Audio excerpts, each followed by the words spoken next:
Parce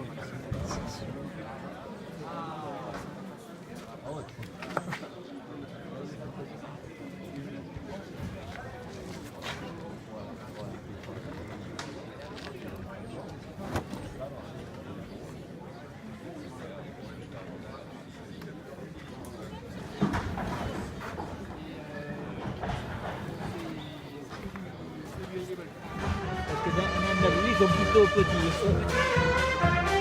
Là, il est grand là-haut.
De la mort, et même pas la mort, la torture, vous torturez-vous, tous ces vieux là, assis là, vous êtes intoxiqués là, votre tradition, pseudo-tradition, laissez-la à la maison, devenez humain, restez chez vous, et puis terminez, arrêtez, ne vous lâcheront jamais, pour mettre les escadrons que vous voulez, on n'en a rien à faire. Bravo. Au contraire, ça leur fait des dimanches à récupérer, et c'est parfait, pour sécuriser.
Parce que bientôt il ne vous restera plus que ça. N'ayez pas que vos sciences vont continuer éternellement, non?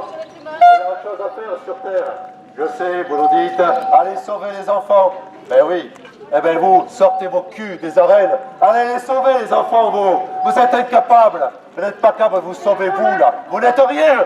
Et vos enfants sont en danger, justement. Nous, on vient les sauver, vos enfants. Parce que vos enfants, vous les mettez en danger en les transformant en psychopathes, en leur apprenant à tuer, en leur apprenant la torture. L'enfance est en danger. Les veaux, les taureaux sont en danger. Mais vos enfants aussi sont en danger. Et la pire menace, c'est vous, les parents. Honte aux parents de Manduel qui laissent leurs enfants voir ou torturer des veaux, des taureaux. Honte à Manduel. Vous êtes des pervers, des sadiques, des assassins. Et vous fabriquez des pervers. J'ai remarqué une chose aussi, c'est que beaucoup de maires de villages, parce qu'ici c'est un village, se prennent pour des seigneurs quand même. Je vais finir par moi, qui vaut mieux être maire d'un bled pourri, plutôt que président de la République. Le président de la République a toujours des comptes à rendre, et ici je vois qu'un maire fait ce qu'il veut. Je connais bien Manduel, il y a beaucoup d'anti-corridas, je sais qu'ils sont contre le maire, et non, on continue, parce que monsieur a décidé, parce que, voilà, la royauté, c'est maintenant, je crois. C'est fini la démocratie. On fait ce qu'on veut. Les gens sont contre, on n'a rien à foutre. Le jour où les forts. Ne croyez pas que les villages payent quand même le déplacement des policiers. C'est faux. C'est nos impôts qui les payent. Et je vous signale, Manduélois, que ce sont vos impôts aussi qui payent le déplacement des policiers. D'accord? Alors ne croyez pas que c'est le village.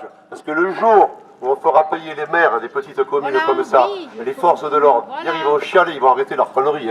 Leur connerie. Surtout, qu'est-ce qu'on a dans les arènes? À gauche, quelques vieux. Ici, on sent le Naftaline, les trois gamins et l'orchestre là, avec son gros machin là pour faire du bruit. C'est inadmissible. Messieurs les maires qui organisent des tortures tauromachiques, arrêtez vos conneries. Faites vos dimanches. Je sais pas, moi je connais des gens, la nuit ils vont faire manger des pauvres, ils vont habiller des pauvres. Faites-le, là j'applaudirai, je viendrai avec vous. Mais arrêtez de faire ça. Et quand j'entends ces bourrelles qui applaudissent, c'est inadmissible. Allez.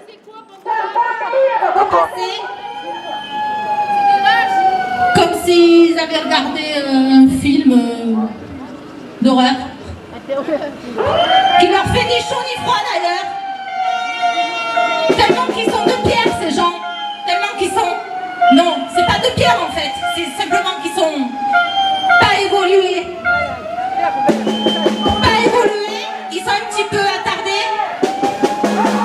Pas finis dans leur tête. Je l'ai déjà dit, ça relève de la psychiatrie. C'est très grave, très grave.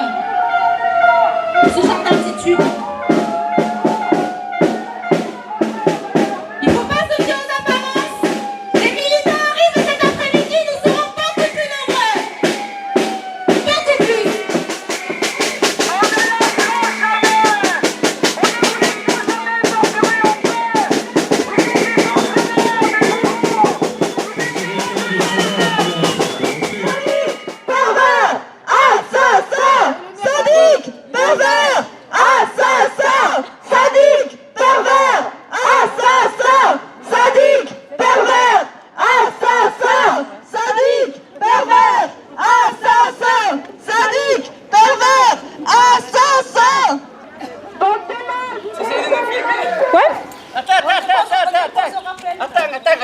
Tiens, montre-moi ton... Voilà, bravo, tu viens de montrer... Refais-le, j'ai pas assez vu.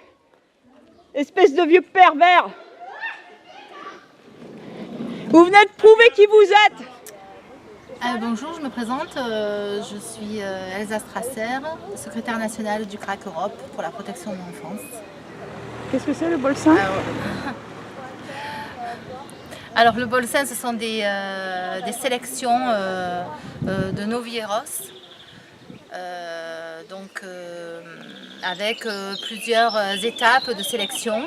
Donc là aujourd'hui, nous sommes là pour la demi-finale et il y aura une finale à Saint-Gilles au mois d'août.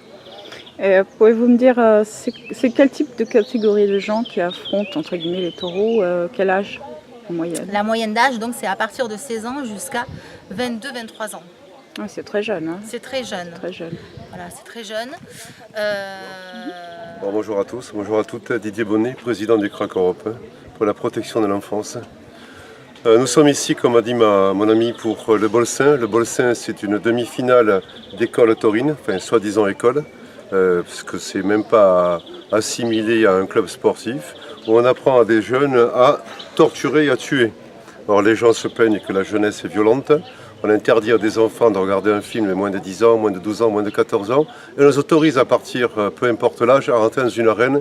Et en plus, on les apprend à torturer, ce qui est vraiment inadmissible. Alors ce qui est bien, c'est qu'un député qui s'appelle M. Michel Larive, député France Insoumise, a déposé une PPL, enfin une proposition de loi, visant à interdire l'entrée des enfants de moins de 14 ans dans une arène.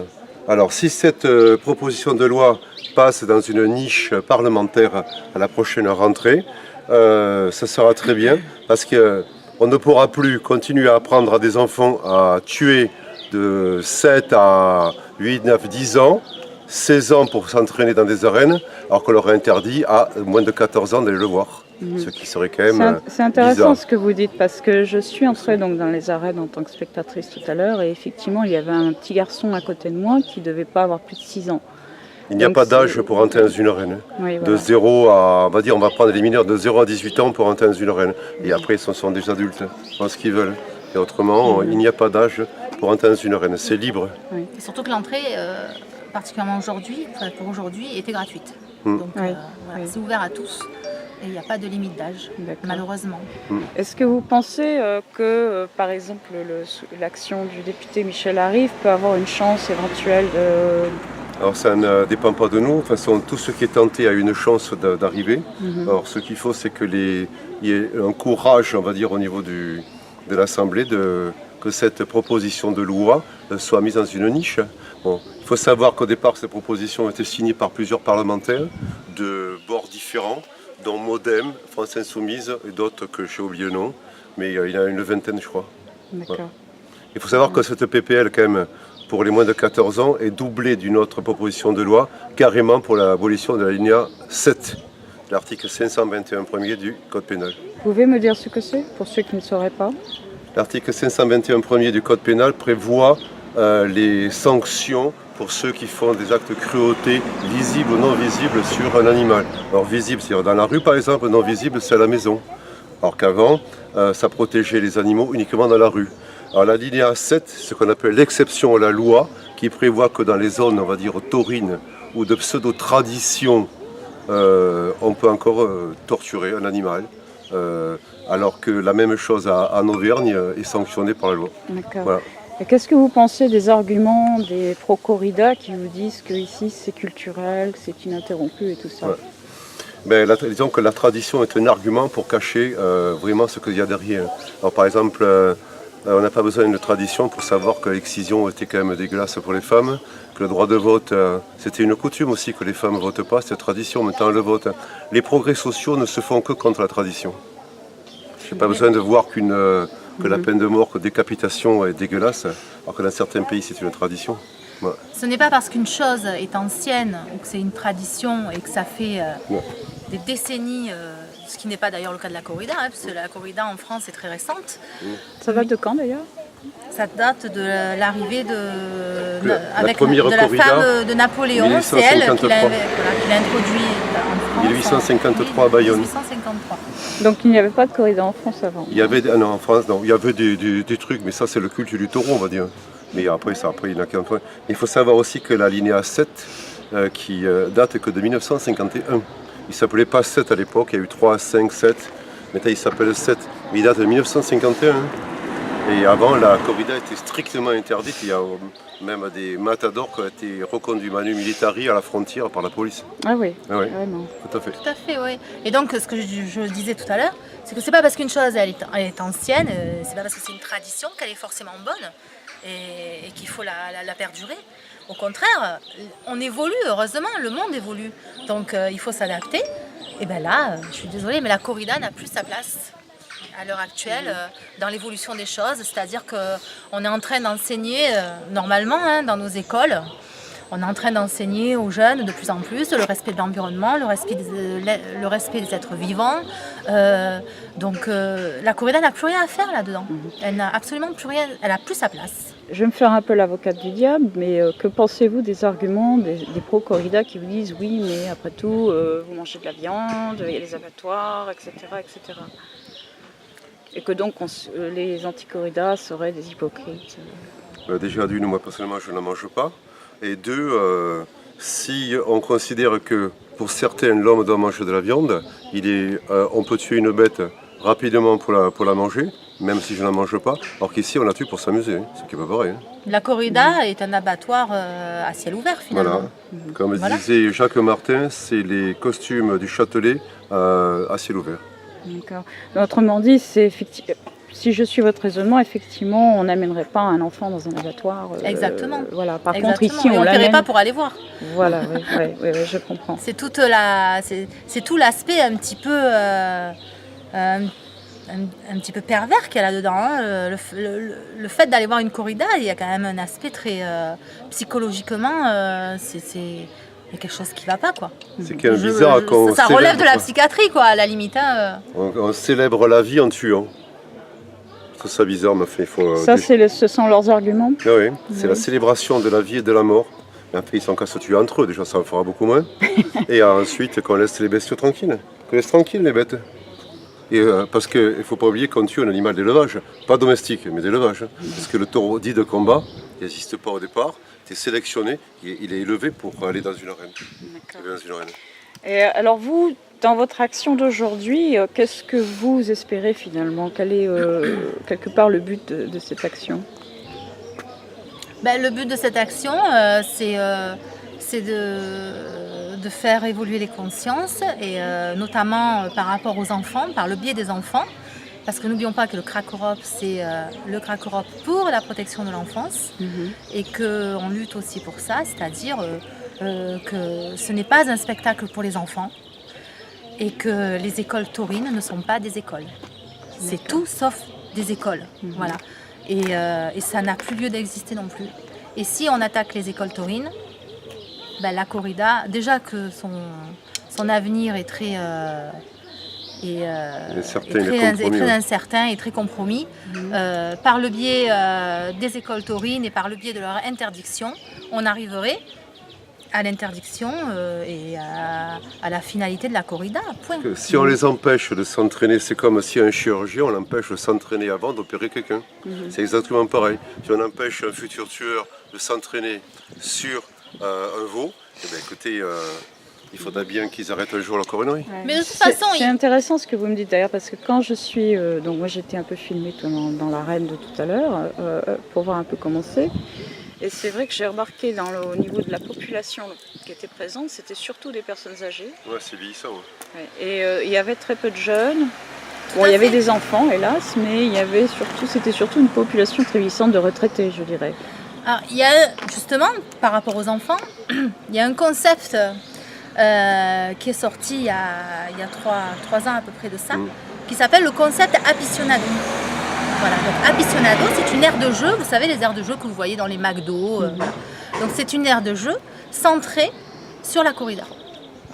Et donc le but c'est quoi finalement? Donc le but c'est de faire découvrir aux plus petits, mais des plus petits, je veux dire les petits, les enfants qui vont dans les aires de jeu sont petits par définition. Donc dès cet âge-là, ils essaient de formater, parce que justement, et d'ailleurs Mathieu Vangelisti, je ne suis pas sûre du nom, mais en tout cas c'est à peu près ça, qui est le créateur de ce concept, le dit lui-même, et il y a une vidéo disponible sur Facebook et sur YouTube, où lui-même, ce sont ses mots, dit que la corrida est en perte de recrutement de jeunes, parce que la corrida a un public de plus en plus vieillissant. Ils essaient, par des moyens comme celui-ci par exemple, d'embrigader des jeunes, voilà, pour faire peut-être naître une passion pour la corrida. Voilà. Et ça commence dès 6 ans, quoi. Voilà. Mais pensez qu'ils ont ce sera ma dernière question et je vous laisse continuer aujourd'hui, mais est-ce que vous pensez qu'en fait c'est efficace ça, pour recruter chez les jeunes? À partir du moment où un enfant, on arrive à lui faire enlever de la tête qu'un animal est un être sensible par le jeu, c'est un taureau gonflable, quand il est grand, il a totalement annihilé dans son esprit qu'un animal peut souffrir. Puisqu'on s'amuse avec quand on est tout petit, et après lui planter des banderilles dans le dos et tout, pourquoi pas, hein? On est là pour jouer. Donc le concept d'animal sensible qui peut ressentir de la douleur, d'être vivant, lui est complètement enlevé à cette bête. Voilà. Et donc les enfants sont formatés comme un disque dur.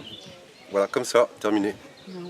Bah écoutez, je vous remercie tous les deux et puis je vous souhaite une très bonne continuation dans votre lutte. Merci. Et on suivra ça de très près. Merci. Ok. Merci à vous.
C'est bien, c'est gentil. Normalement, comme je vous disais, la séance de torture est terminée pour aujourd'hui. Là, il va y avoir la remise des prix. Donc, ils se sont bien amusés. Ils ont torturé un nombre important de taureaux. Je n'ai pas. C'est entre 6 et une dizaine largement aujourd'hui. Là, il va y avoir la remise des prix. Alors, pendant la remise des prix, on va quand même pas laisser profiter quand même d'un calme. On va leur foutre un peu le bordel. Et après, on fera un briefing ici. Et on a 2-3 trucs à parler. Vous me direz si vous avez été convaincu de cette manifestation. En retour, personnellement, moi, oui, notre but était de les empêcher de... Ben, c'est eux qui mettent la musique, non? Oui. Alors faites du bruit, on finira de parler après.